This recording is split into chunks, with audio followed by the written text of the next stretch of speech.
ہماری گاڑی دلی شہر کے باہر شمال مغرب کی طرف نکل آئی۔ آزادی ملنے کے اتنے سالوں بعد بھی ابھی تک اس علاقے میں نئی کالونی نہیں بنی تھی۔ شہر کے قریب قریب کا علاقہ ضرور پھیل رہا تھا۔ ہماری دونوں جانب کبھی کھیت آ جاتے، کبھی ویران خشک میدان آ جاتے۔ آخر پرانے قلعے کا وہ کھنڈر آ گیا جس کے باہر راشٹریہ سیوک سنگھ کا ہندی میں لگا ہوا بورڈ تھا۔ گاڑی قلعے کے احاطے میں جا کر ایک جانب رک گئی۔ احاطے میں کوئی آدمی نہیں تھا۔ قلعے کے بہت بڑے برآمدے میں سے ہوتے ہوئے رحیم بخش ایک کمرے کے باہر رک گیا۔ کمرے کا دروازہ بوسیدہ تھا اور اس پر چک پڑی ہوئی تھی۔ رحیم بخش نے چپڑاسی سے کہا، صاحب سے کہو رحیم بخش آیا ہے۔ وہ چک اٹھا کر اندر چلا گیا۔ اندر سے کسی مرد کی بھاری آواز آئی، مہاشے رحیم بخش آ جاؤ، اندر آ جاؤ۔ کمرے میں ایک چوڑی میز کے پیچھے کرسی پر ایک بھاری بدن والا سانولے رنگ کا آدمی بیٹھا تھا جس نے زعفرانی رنگ کی ٹی شرٹ پہنی ہوئی تھی۔ دلی میں موسم بہار شروع ہو چکا تھا۔ دیوار کے ساتھ لوہے کی 2 الماریاں کھڑی تھیں۔ وہ اٹھ کر رحیم بخش سے ملا۔ رحیم بخش نے اسے ہندوؤں کی طرح ہاتھ جوڑ کر پرنام کیا تھا۔ میں نے بھی ہاتھ جوڑ کر نمسکار کہا اور ادب سے کھڑا رہا۔ رحیم بخش نے میری طرف اشارہ کیا اور کہا، لکشمی دیال تمہاری فوج کے لیے ایک اور مسلمانوں کا دشمن لایا ہوں، لو اسے سنبھالو۔ کل میں نے اس کے بارے میں تم سے بات کی تھی۔ یہ مرلی پرساد ہے۔ لکشمی دیال اس ٹریننگ سینٹر کا ڈائریکٹر تھا۔ اس نے مجھے اوپر سے نیچے تک دیکھا۔ میں ایک کمانڈو تھا۔ اس نے مجھے کرسی پر بیٹھنے کو کہا۔ رحیم بخش نے اس سے کہا، میں نے تو اپنی پوری تسلی کر لی ہے، اب تم بھی اپنی تسلی کر لو۔ اس کے ماتا پتا فسادات میں لاہور کی گوال منڈی کی آگ میں جل گئے تھے۔ یہ پاکستان کے مسلمانوں سے اپنے ماتا پتا کے خون کا بدلہ لینا چاہتا ہے۔ اس کو بتاؤ کہ بدلہ کس طرح لینا ہے۔ لکشمی دیال کہنے لگا، مہاشے رحیم بخش جی، تم اسے لائے ہو تو تم نے اگر اپنی تسلی کر لی ہے تو سمجھو کہ میری تسلی ہو گئی ہے۔ مجھ سے مخاطب ہو کر اس نے پوچھا، کیا نام ہے تمہارا؟ مرلی پرساد۔ گوت کیا ہے؟ میری جگہ کوئی دوسرا ہوتا تو اس سوال پر تھوڑا ضرور گھبرا جاتا، لیکن میں نے ہندو دھرم شاستروں کو پڑھا تھا۔ میں نے فوراً جواب دیا، جی کاسٹ برہمن۔ ہاں برہمن ہو؟ جی ہاں۔ دلی میں کہاں رہتے ہو؟ اس کا جواب رحیم بخش نے دیا۔ ہمارے ایک بڑے اعتماد والے جماعت کے مسلمان دوست ہیں، یہ ان کے پاس رہتا ہے۔ کچھ دنوں سے یہ کسی ہوٹل میں رہ رہا ہے۔ لکشمی دیال ڈائریکٹر نے مسلمان سے کہا، رحیم بھائی ہم ایسے ہی زہریلے اور پاکستان کے دشمن جوانوں کی ضرورت ہے، تم اسے ہمارے پاس چھوڑ جاؤ۔ اس کے بارے میں ہمیں کسی قسم کی چیکنگ وغیرہ کی ضرورت نہیں۔ میں بہت خوش ہوا۔ کانگریسی مسلمان نے میری طرف انگلی اٹھا کر کہا، میاں میں تمہیں لکشمی دیال کے حوالے کر رہا ہوں، اب ان پر ثابت کر دو کہ تم پاکستان اور پاکستان کے مسلمانوں کے سب سے بڑے دشمن ہو۔ میں نے سینے پر ہاتھ رکھ کر کہا، بھگوان کی دیا سے ایسا ہی کر کے دکھاؤں گا، مگر دل میں کہا کہ ان لوگوں کو تو ایسا سبق سکھاؤں گا کہ یاد رکھیں گے۔ کانگریسی مسلمان مجھے اس ٹریننگ سینٹر میں چھوڑ کر چلا گیا۔ لکشمی دیال نے مجھے ایک انسٹرکٹر کے حوالے کر دیا جس نے میرے بازوؤں کے پٹھوں کو ٹٹول کر دیکھا۔ تم تو باڈی بلڈر لگتے ہو۔ میں نے ہندوؤں والی مکارانہ عاجزی سے کہا، جی مجھے کسرت کرنے کا بڑا شوق ہے۔ ٹھیک ہے، ہمیں ایسے ہی جوان چاہیے، مگر تمہارے دماغ میں چالاکی بھی ہونی چاہیے۔ اگر چالاکی نہیں ہوگی تو میں اس میں ڈال دوں گا۔ چلو۔ وہ مجھے قلعے کی ایک بیرک میں لے گیا جہاں پہلے سے 4 جوان فزیکل ٹریننگ کر رہے تھے۔ انہوں نے نکریں اور ٹی شرٹیں پہنی ہوئی تھیں۔ میرے ہندو انسٹرکٹر کا نام کالی داس تھا۔ وہ کالے رنگ کا تھا، آنکھیں پیلی تھیں، شکل ہی سے عیار اور مکار لگتا تھا۔ اس نے ان 4 جوانوں سے میرا تعارف کروایا۔ ان کی عمریں 30 اور 40 کے درمیان تھیں۔ یہ چاروں ہندو تھے اور راشٹریہ سیوک سنگھ کے آدمی تھے۔ انہیں پاکستان میں جا کر تخریب کاری کی تربیت دی جا رہی تھی۔ دوسرے دن سے میری بھی ٹریننگ شروع ہو گئی۔ میرا خیال تھا کہ یہ کمانڈو ٹائپ کی ٹریننگ ہوگی، دوڑیں لگوائی جائیں گی، دشمن پر پیچھے سے ایک دم حملہ کرنے اور چاقو چلانے کی تربیت دی جائے گی، مگر ایسی کوئی بات نہیں تھی۔ صرف جسمانی ورزش دن میں 1 گھنٹہ ضرور کرائی جاتی۔ زیادہ زور بم لگانے اور بم لگانے کے بعد وہاں سے کس طرح فرار ہونا ہے اس پر دیا جاتا۔ میرے لیے یہ معمولی بات تھی۔ 1 گھنٹہ خود اسلحہ چلانے اور نشانہ بازی سکھائی جاتی۔ میں پہلے ہی ان تمام چیزوں میں ماہر تھا۔ 3 دن میں ہی انسٹرکٹر کالی داس کو معلوم ہو گیا کہ میں بڑا ہونہار تخریب کار ہوں۔ میرا نشانہ ٹارگٹ پر بالکل ٹھیک لگتا ہے۔ میں نہ صرف طے شدہ وقت میں پٹاخہ بم، نقلی پل اور نقلی عمارت کے اندر لگا آتا، بلکہ اس طریقے سے بم لگا کر وہاں سے فرار ہوتا کہ خود کالی داس کو بھی 1 آدھ منٹ تک پتہ نہ چلتا کہ میں کس طرف فرار ہوا ہوں۔ وہ مجھ سے بہت متاثر ہوا۔ اس نے ٹریننگ کے 15 دن بعد ہی لکشمی دیال سے میری سفارش کرتے ہوئے مشورہ دیا کہ مجھے تخریب کاروں کی ٹیم کا ہیڈ بنا دیا جائے۔ ان لوگوں کو کیا خبر تھی کہ میں ایک اعلیٰ تربیت یافتہ کمانڈو ہوں۔ میں نے دست بدست فائٹ میں بھی وہ کمال دکھایا کہ کالی داس حیران ہو گیا۔ کہنے لگا، مرلی پرساد اگر مجھے تم جیسے 12 جوان مل جائیں تو میں پاکستان میں تباہی مچا سکتا ہوں۔ میں نے دل میں کہا، تباہی تو میں تمہارے ہندوستان میں مچاؤں گا، پاکستان کا تو تم بال بھی بیکا نہ کر سکو گے۔ اوپر سے کہا، سر آپ کا دھنیہ واد۔ رات کو کھانے کے بعد کالی داس ہمیں پاکستان اور مسلمانوں کے خلاف آدھے گھنٹے کا ایک زہریلا لیکچر دیتا۔ مسلمانوں، اسلام اور پاکستان کے خلاف وہ ایسی زہریلی باتیں کرتا کہ میرا اس بات پر یقین مزید پختہ ہو گیا کہ پاکستان کا قیام مسلمانوں کے لیے بے حد ضروری تھا۔ جب ہماری ٹریننگ کو 1 مہینہ گزر گیا تو ہمیں تخریب کاری کی مہم پر جانے کا حکم مل گیا۔ اس دوران میں نے اس بات کی تصدیق کر لی تھی کہ پاکستان میں کوئی مسلمان تخریب کار نہیں ہے، وہاں صرف ایک ہندو تخریب کار ان کا جاسوس ہے جس نے ہمیں انڈیا پاکستان کے جموں کشمیر والے بارڈر پر ملنا تھا اور ہمیں بارڈر پار کروا کر ساتھ لے جانا تھا، اور آگے ہم 5 تخریب کاروں کو پاکستان کے مختلف شہروں میں بموں کے دھماکے کرنے بھیجنا تھا۔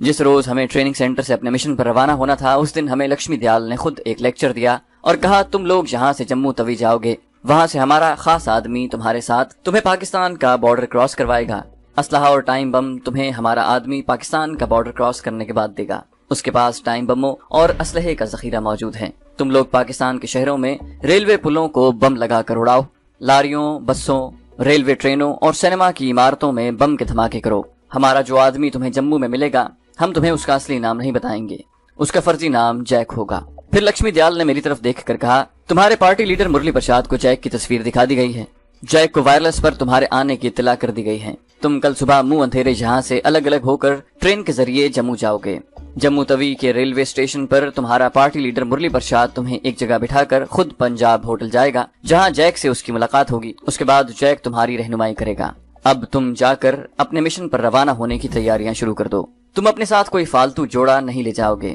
صرف پتلون اور جیکٹ پہن کر جاؤ گے، کلاس ڈسمس۔ 4 تخریب کار ہندو اٹھ کر چلے گئے، لکشمی دیال اور انسٹرکٹر کالی داس مجھے ایک کمرے میں لے گئے، جہاں لکشمی دیال ڈائریکٹر نے مجھے جیک کے فرضی نام والے ہندو تخریب کاروں کی فوٹو دکھائی، اس کا اصلی نام تمہیں بھی نہیں بتایا جائے گا، اس کی شکل دماغ میں بٹھا لو، یہ جیک ہے، یہ تمہیں جموں شہر کے پنجاب ہوٹل کے کمرہ نمبر 9 میں ملے گا، اسے ملنے کے بعد تم وہی کرو گے جس طرح وہ کہے گا، سمجھ گئے؟ میں نے کہا یس سر۔ اوکے، کل صبح منہ اندھیرے کالی داس تمہیں لے کر اسٹیشن کی طرف روانہ ہوگا، اب تم جا کر تیاری کرو۔ قلعے میں پرانے حجرے بنے ہوئے تھے، ان کو لکڑی کے تختے لگا کر چھوٹے کمروں میں بدل دیا گیا تھا، ایک کمرہ مجھے ملا ہوا تھا، میں کمرے میں آ کر چارپائی پر لیٹ گیا۔ اس دوران مجھے صرف ایک بار شہر دلی جانے کا موقع ملا اور میں نے گل خان سے ایک خفیہ ملاقات کی تھی اور اسے ساری صورتحال سے آگاہ کیا تھا۔ اس نے مجھ سے ایک ہی بات پوچھی تھی، تم ان لوگوں کے ساتھ کیا سلوک کرنے والے ہو؟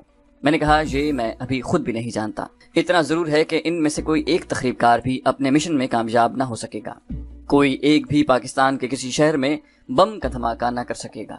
کیا تم انہیں مار ڈالو گے؟ اگر ایسا کر بیٹھے تو یہاں لکشمی دیال کو تم پر ضرور شک پڑ جائے گا کہ تم پاکستان کے آدمی ہو، اس طرح ہو سکتا ہے کہ پولیس مجھے گرفتار کر لے، کیونکہ تمہیں رحیم بخش کے پاس میں لے کر گیا تھا، رحیم بخش کو تو پولیس پکڑے گی نہیں، یہ سوچ لینا۔ میں نے کہا خان بھائی تم اس کی فکر نہ کرو، میں کوئی ایسا منصوبہ بناؤں گا کہ سانپ بھی مر جائے اور لاٹھی بھی نہ ٹوٹے۔ گل خان بولا مجھے تم پر اعتماد ہے، بہرحال اگر کوئی ایسی ویسی بات بھی ہو گئی ہو تو میں اپنا بچاؤ کرنا جانتا ہوں، جہاں دلی میں میرے کانگریسی لیڈروں سے خاص تعلقات ہیں، یہ تعلقات میں نے اسی لیے بنائے ہوئے ہیں کہ اگر کبھی کوئی بات ہو جائے تو مجھ پر کوئی شک نہ کر سکے، تم جو کرو گے ٹھیک کرو گے، میں تمہاری سلامتی اور پاکستان کی سلامتی کے لیے دعا گو رہوں گا۔ میں نے گل خان سے کہا اس مشن پر مجھے تمہارے دھماکہ خیز چوئنگم بموں کی بجائے دھماکہ خیز محلول کی ضرورت پڑے گی، میں چاہتا ہوں کہ تم مجھے اس محلول کی تھوڑی سی مقدار بنا کر دے دو۔ گل خان اٹھ کر اندر چلا گیا، اس وقت میں اس کے اپنے مکان میں بیٹھا ہوا تھا، اندر سے ایک نیلے رنگ کی شیشی لا کر اس نے مجھے دکھائی اور کہا یہ دھماکہ خیز محلول میں نے پہلے سے تیار کر کے رکھا تھا، مجھے معلوم تھا کہ اس مشن پر تمہیں اس کی ضرورت ہوگی۔ اس نے ایک چھوٹی سی کالے رنگ کی شیشی میں دھماکہ خیز محلول ڈال کر اس کا پیچ دار ڈھکن بند کیا اور شیشی لفافے میں لپیٹ کر مجھے دیتے ہوئے کہا تم اچھی طرح سے جانتے ہو کہ اس کو کس طریقے سے استعمال کرنا ہے، صرف میں نے اس کا ٹائم بڑھا دیا ہے۔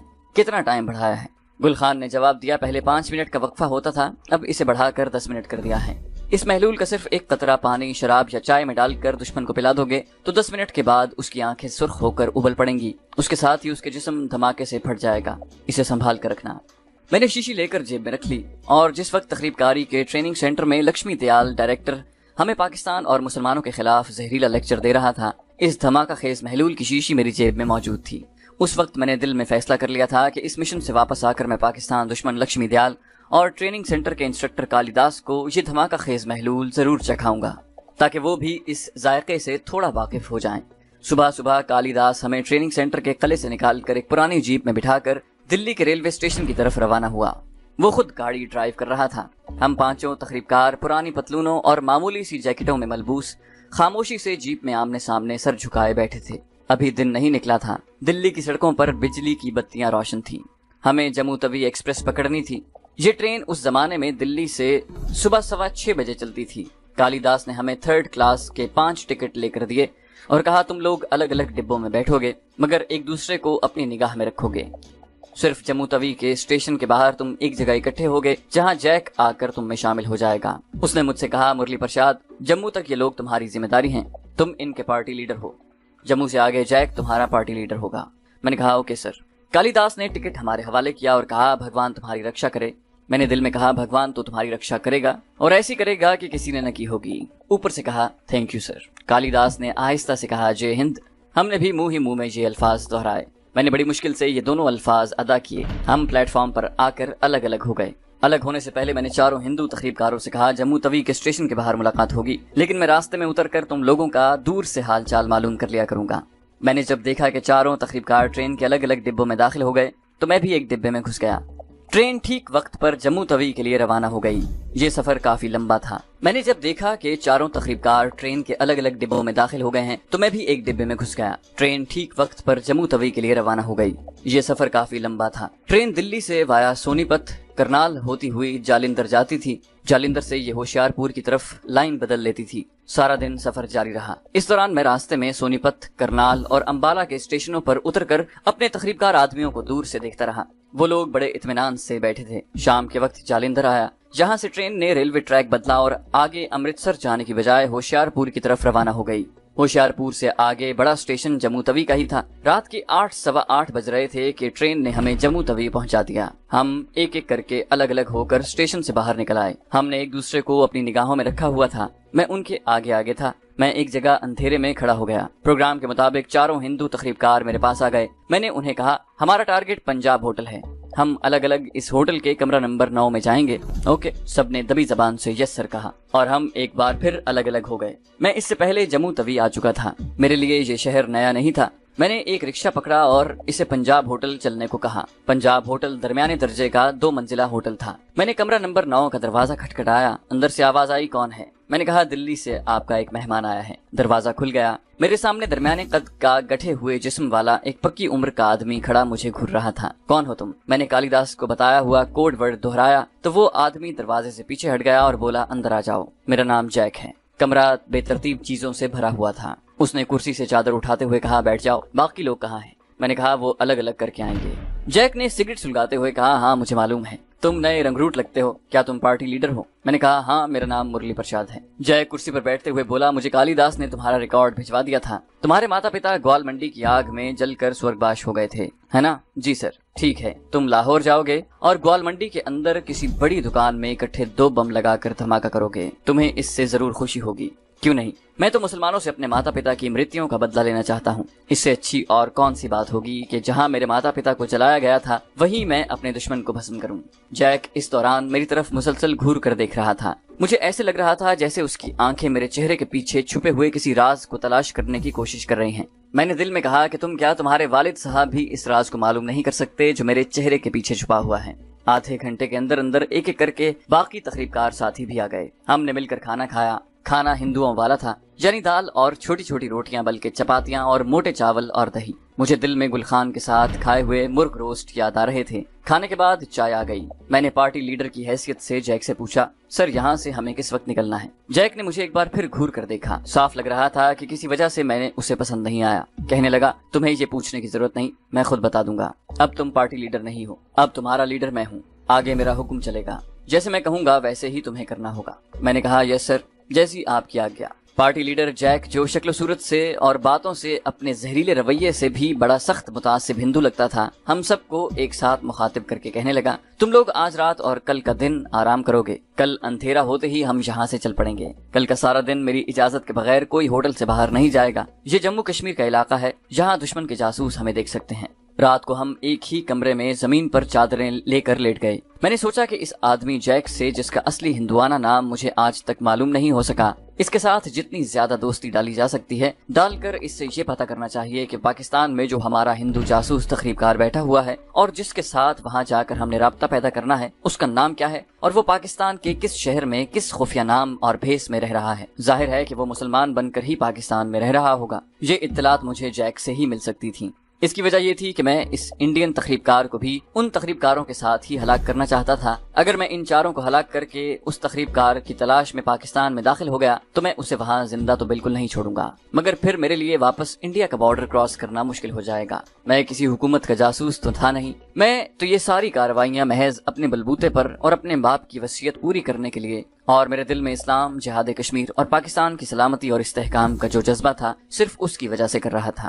میں نے سوچا کہ پاکستان میں مقیم ہندو تخریب کار کا کم از کم پتہ لگ جانا چاہیے، پھر میں کسی دوسرے طریقے سے اسے وہیں گرفتار کروانے یا ختم کروانے کی کوشش کروں گا۔ میں نے جیک کے ساتھ حد سے زیادہ خوشامدانہ رویہ اختیار کر لیا، خود اس کو چائے بنا کر دی۔ وہ سگریٹ سلگانے لگا تو میں نے جلدی سے ماچس جلا کر اس کے سگریٹ کو سلگا دیا۔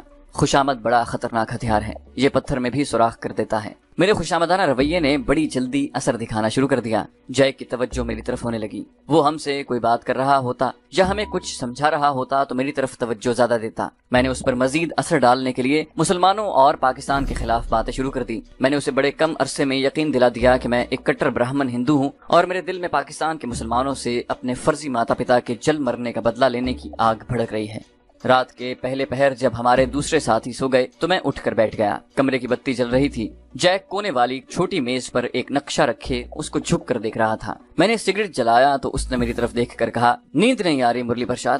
میں نے کہا، بھاپا جی، جب تک میں پاکستان کے مسلمانوں سے اپنے سرگباشی ماتا پتا کے خون کا بدلہ نہ لے لوں مجھے نیند نہیں آ سکتی۔ جیک نے نقشہ تہہ کر کے پلاسٹک کے لفافے میں ڈالتے ہوئے کہا، بہت جلد تمہیں اس کا موقع ملنے والا ہے۔ تمہیں اپنے پرانے محلے گوال منڈی میں کسی دکان میں ہی بم لگانے ہوں گے۔ تمہارا گھر گوال منڈی میں ہی تھا نا؟ ہاں، گوال منڈی کی آگ میں ہی جل مرے تھے۔ جیک نے بھی سگریٹ سلگایا اور کرسی پر بیٹھے بیٹھے اپنا رخ میری طرف کر لیا۔ تم نے پہلے کبھی بم لگائے ہیں؟ میں نے انجان بنتے ہوئے کہا، یہ کام میں نے پہلے تو کبھی نہیں کیا، مگر چنتا نہ کریں، یہ کام میں بڑی ہوشیاری سے کروں گا۔ بس تمہیں بموں والا بریف کیس گوال منڈی کی کسی دکان میں لے جا کر کسی ایسی جگہ رکھنا ہوگا جہاں آتے جاتے کسی کی نظر نہ پڑے۔ مجھے لاہور والے ہندو تخریب کار کے بارے میں بات کرنے کا موقع مل گیا۔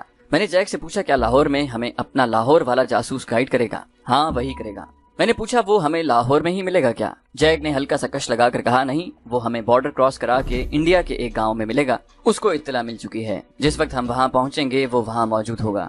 میں نے یہ معلوم کرنے کے لیے کہ پاکستان میں ان لوگوں نے اور کون کون سے ہندو تخریب کار کہاں کہاں تعینات کر رکھے ہیں، جیک سے کہا، میں تو کہوں گا بھاپا جی کہ ہمیں پاکستان کے ہر شہر، ہر قصبے میں اپنے آدمی رکھنے چاہیے جو ہر روز بم کا ایک ایک دھماکہ کریں۔ جیک خاموش رہا۔ میں نے موقع مناسب جان کر وہ سوال کر دیا جو حقیقت میں پوچھنا چاہتا تھا، بھاپا جی، اس وقت پاکستان میں ہمارے بھگوان کی کرپا سے کتنے آدمی کام کر رہے ہیں؟ جیک میرے جال میں آ گیا، کہنے لگا، اس وقت تو یہی نند لال ایک ہی آدمی لاہور میں ہے، مگر ہمارا پروگرام پاکستان کے ہر شہر میں اپنے اگروادی جاسوس رکھنے کا ہے۔ میرے خوشامدانہ سلوک نے اس ہندو تخریب کار جیک کی عقل پر پردہ ڈال دیا تھا۔ اس نے مجھے پاکستان میں کام کرنے والے تخریب کار ہندو کا نام بتا دیا تھا۔ میں نے یہ ظاہر کرنے کے لیے کہ مجھے اس موضوع سے کوئی زیادہ دلچسپی نہیں، جلدی سے بات کا موضوع ہی بدل دیا اور اس سے کہا کہ پاکستان کے بارڈر پر سیکیورٹی تو بہت ہوگی، ہم بارڈر کراس کر کے جائیں گے نا؟ جیک نے جواب میں ہلکی سی جمائی لی اور کہا کہ نند لال تم لوگوں کو ایسی جگہ سے بارڈر کراس کرائے گا جہاں کوئی خطرہ نہیں ہوگا، وہ پہلے بھی ہمارے آدمی بارڈر پار کرواتا رہا ہے۔